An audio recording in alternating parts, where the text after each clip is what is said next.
अगर एक कमरे में 100 लोग हैं और उनको अगर मैं पूछूं कि आप में से किस किस को सर्दी, खांसी या ऐसी कुछ बीमारी है, तो मेरे ख्याल से 100 में से 90 लोग अपना हाथ ऊपर उठाएंगे। और अगर मैं उन 90 लोगों को पूछूं कि आप में से कौन कौन खुई दवाई ले रहा है, तो शायद 90 के 90 लोग हाथ अपना ऊपर उठा के कहेंगे कि हाँ, हम भी दवाई ले रहे हैं। क्योंकि सर्दी खांसी एक ऐसी बीमारी हो गई है जिसे आजकल हम लोग बहुत लाइटली लेते हैं, क्योंकि हमें अक्सर मतलब टाइम टू टाइम होती रहती है। लेकिन क्या वाकई ये बीमारी इतनी लाइटली लेने लायक है, या फिर इसके कुछ और भी कॉम्प्लिकेशंस हो सकते हैं? आज नमा होम्योपैथीज हेल्थ एंड होम्योपैथी में जानेंगे इसी के बारे में। मैं हूं निकेता साने कंगाल और आप देख रहे हैं UCN न्यूज़। और हमारे साथ नमा होम्योपैथी से हैं doctor Chanda Gupta ji. Hello and welcome. Hello. जैसे मैंने कहा कि आज का हमारा टॉपिक है एलर्जिक राइनाइटिस, सर्दी खांसी से जुड़ा हुआ भी और शायद अलग भी। तो इसे आम भाषा में आप कैसे समझाएंगे कि ये है क्या? देखिए, एलर्जिक राइनाइटिस को हम हे फीवर भी बोलते हैं या नेज़ल एलर्जी भी बोलते हैं। आम भाषा में बोले तो ये एक टाइप का ज़ुकाम है, लेकिन कॉमन कोल्ड जैसा नहीं है। ये जो ज़ुकाम होता है ये एलर्जी के कारण होता है। ये बहुत ही कॉमन है। अगर हम देखें तो 20 to 30% जो पॉपुलेशन है उसमें किसी एक प्रकार की एलर्जी रहती ही है, बट जो सबसे कॉमन है वो है एलर्जिक राइनाइटिस। ओके, तो rhinitis means related to nose. इसमें जो नाक के अंदर का जो लेयर होता है, म्यूकस लेयर, उसमें सूजन आ जाती है। और वो सूजन क्यों आती है? क्योंकि जब कोई पर्सन या व्यक्ति किसी एलर्जन के कांटेक्ट में आता है तब उसे ये नाक के लेयर में सूजन आती है और एलर्जी होती है। तो एलर्जेंस मीन्स क्या? एलर्जेंस मीन्स डस्ट हो गया, पोलन हो गया, धूल मिट्टी, पॉल्यूशन। आजकल पॉपुलेशन बढ़ रहा है तो साथ ही साथ पॉल्यूशन भी बढ़ रहा है, तो जिसके कारण एलर्जी का जो परसेंटेज है वो बढ़ता ही जा रहा है। तो एलर्जिक राइनाइटिस के इसमें 2 टाइप्स होते हैं। जैसे कि कॉमन कोल्ड, लोग समझ नहीं पाते कि ये एलर्जी है या कॉमन कोल्ड है, बट ये डेफिनेटली डिफरेंट है। बिकॉज कॉमन कोल्ड कैसा रहता है, जो 5 से 7 दिन तक चलता है और उसमें फ़ीवर आता है, सिम्टम्स तो ऑलमोस्ट सिमिलर होते हैं, बट एलर्जिक राइनाइटिस डिफरेंट है। तो एलर्जिक राइनाइटिस के 2 टाइप होते हैं, एक है सीजनल और एक है एनुअल। सीजनल मतलब किसी पर्टिकुलर सीज़न में सिम्टम्स आना, सर्दी ज़ुकाम बढ़ जाना, छींके आना, जैसे कि ठंडी के टाइम पे या बरसात के टाइम पे या स्प्रिंग सीज़न में, जिस वक्त पोलन्स बहुत हाई क्वांटिटी में रहते हैं। और एनुअल मीन्स सालों साल एलर्जी के सिम्टम्स लगे ही रहते हैं। मीन्स पेशेंट को किसी एक सीज़न में भी छुटकारा नहीं मिलता, तो उतना ज़्यादा पेशेंट सफ़र करता है। जैसे मैं एक एग्ज़ाम्पल बोलूँ तो परिवार में 4 लोग हैं, ठीक है, तो क्लाइमेट चेंज होता है तो कोई एक व्यक्ति जो होता है वो सडनली छींके वगैरह आना उनको शुरू हो जाता है, बट बाकी 4 को कुछ नहीं होता। जैसे हम आइसक्रीम खा रहे हैं तो कोई एक है जो फटाक से रिएक्ट करेगा, मतलब he is allergic to certain cold things, तो उसको एलर्जिक राइनाइटिस है। सबको तो नहीं होता, सभी खाते, बट किसी एक को ही क्यों होता है? उनको किसी एक को इसलिए होता है कि वो जो व्यक्ति है वो हाइपर सेंसिटिव है, उसकी जो इम्यूनिटी पावर है बहुत लो है और he is very sensitive to particular things, तो वो फटाक से रिएक्ट करता है और एलर्जिक के सिम्टम्स प्रोड्यूस करता है। तो इस पर्सन को हम बोलेंगे कि he is having allergic rhinitis.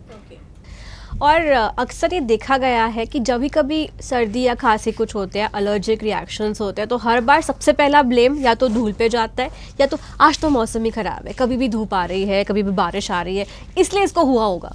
ऐसा बोल के लोग मतलब छोड़ देते हैं, उस पर फॉलो अप नहीं करते। तो ऐसे में क्या करना चाहिए? उन्होंने ध्यान देना चाहिए ना उस पर, क्या करें? बिल्कुल ध्यान देना चाहिए। अभी क्लाइमेट चेंज हो रहा है या धूल मिट्टी है, वो तो हमेशा ही रहता है ना। अगर सिर्फ इसी से हो रहा है तो सबको होना चाहिए, किसी एक पर्टिकुलर व्यक्ति को नहीं होना चाहिए। अगर किसी एक को हो रहा है तो डेफिनेटली उसकी जो इम्यूनिटी पावर है वो लेस है।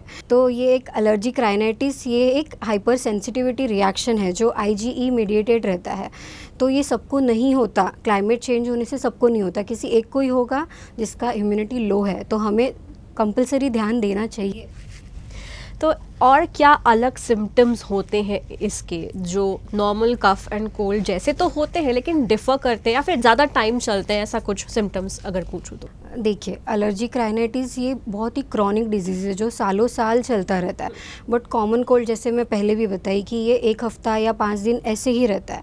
और कॉमन कोल्ड में फ़ीवर रहता है, एलर्जिक राइनाइटिस में फ़ीवर नहीं रहता है। कॉमन कोल्ड एक वायरल कंडीशन है, एलर्जिक राइनाइटिस एलर्जिक है। और इसके सिम्टम्स देखा जाए जाए तो आँख में खुजली होना, नाक में खुजली होना, लगातार छींके आना, किसी को 4 से 5 छींके आ सकते तो किसी को 15-20 छींके भी आते हैं। और फिर नाक ब्लॉक हो जाना, गले में खराश होना, रात में सोते वक्त सांस लेने में तकलीफ़ होना। फिर एक डक्ट होता है जो आँख को कनेक्ट करता है नाक से, जिसको बोलते हैं नेज़ोलैक्रिमल डक्ट। तो जिसकी भी सर्दी ज़ुकाम जो कंटिन्यूस चलती रहती है, तो ये जो डक्ट होता है, ये जो ट्यूब होता है वो ब्लॉक हो जाता है, तो जिसके वजह से आँख लाल हो जाती है, आँख में खुजली होना, आँख से पानी आना, ये सब चीज़ें होती है। और एक ट्यूब होता है जो हमारे कान को भी कनेक्ट करता है, जिसको हम बोलते हैं ऑस्टेशियन ट्यूब। तो लगातार सर्दी होने के वजह से ये जो डक्ट होता है, ये जो ट्यूब होता है, ये भी ब्लॉक हो जाता है, तो जिसके वजह से कान में भी तकलीफ़ होने लग जाती है, कान में दर्द होना, फिर सुनाई नहीं देना, जिसको हम बोलते हैं ओटाइटिस मीडिया, तो ये भी होने के चांसेस होते हैं। तो ये मतलब अगर अटेंड नहीं किया गया या ज़्यादा ध्यान इस पर नहीं दिया गया तो कॉम्प्लिकेट चीज़ें कर सकता है।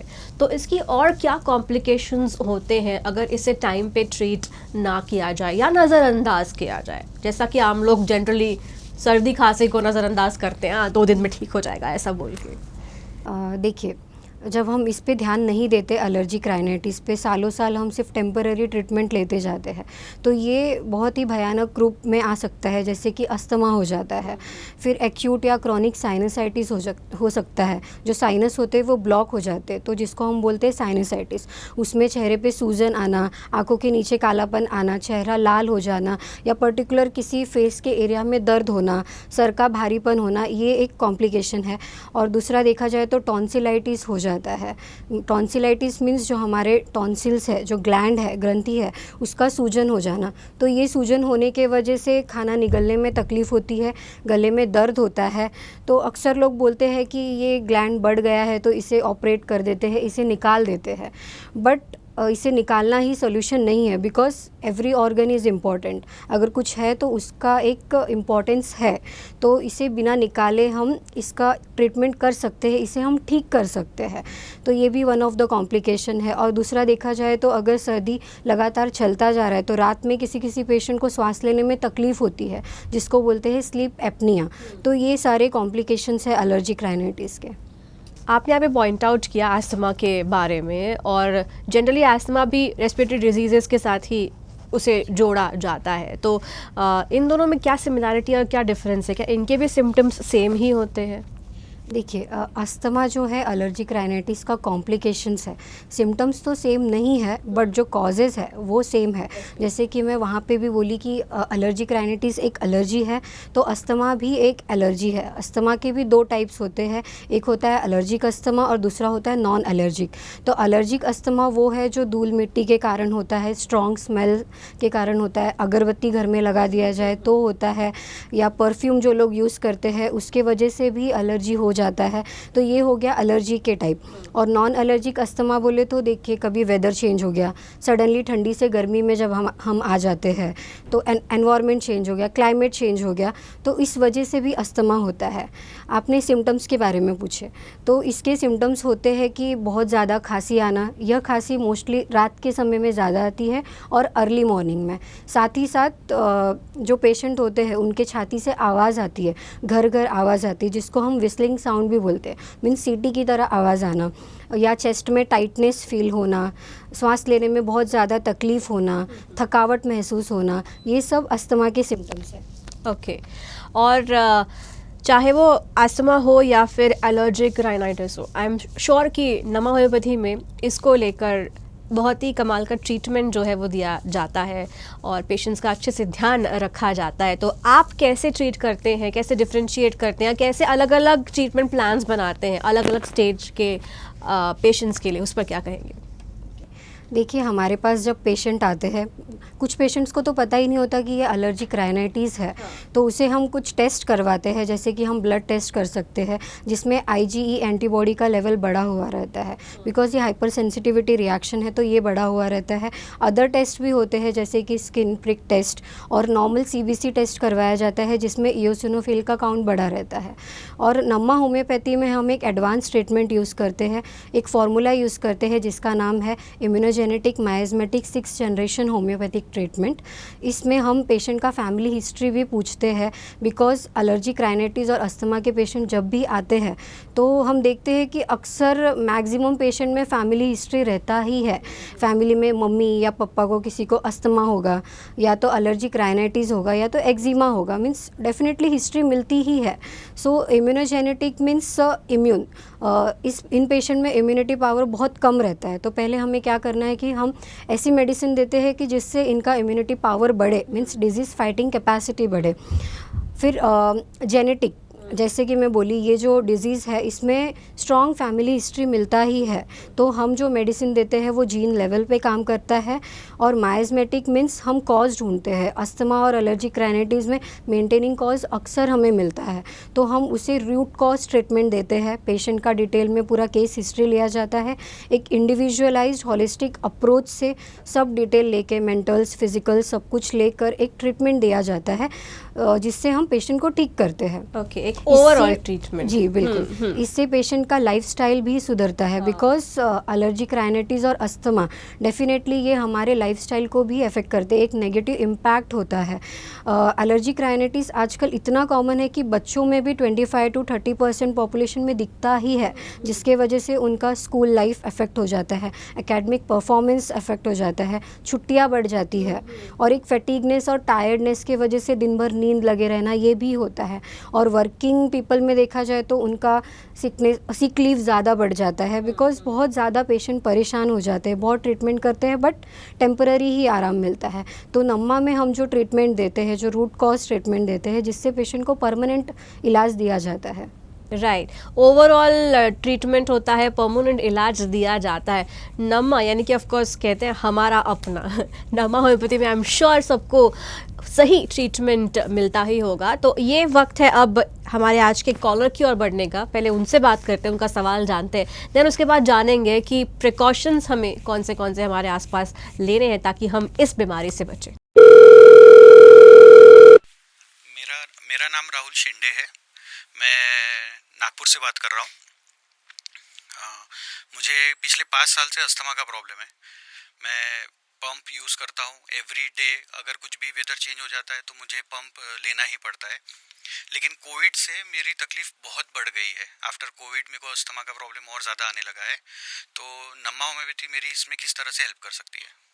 नमस्कार राहुल, जैसे कि आपने बताया कि आपको 5 सालों से अस्थमा की शिकायत है और आप रेगुलर पंप यूज़ कर रहे हैं, फिर भी आपको आराम नहीं हो रहा है, तो डेफ़िनेटली हम नम्मा में आपका इलाज कर सकते हैं। तो आपके आसपास में जो भी ब्रांच है आप उसको विज़िट करिए, और हमारे यहाँ पे हम इम्यूनोजेनेटिक miasmatic 6th generation homeopathic treatment देते हैं, जिससे आपका जो इम्यूनिटी पावर है वो बढ़ता है और आपको आराम मिलता है। और जो आप पंप यूज़ कर रहे हैं उसको हम सडनली तो बंद नहीं कर सकते, बट धीरे धीरे उसको कम करते बंद कर सकते हैं।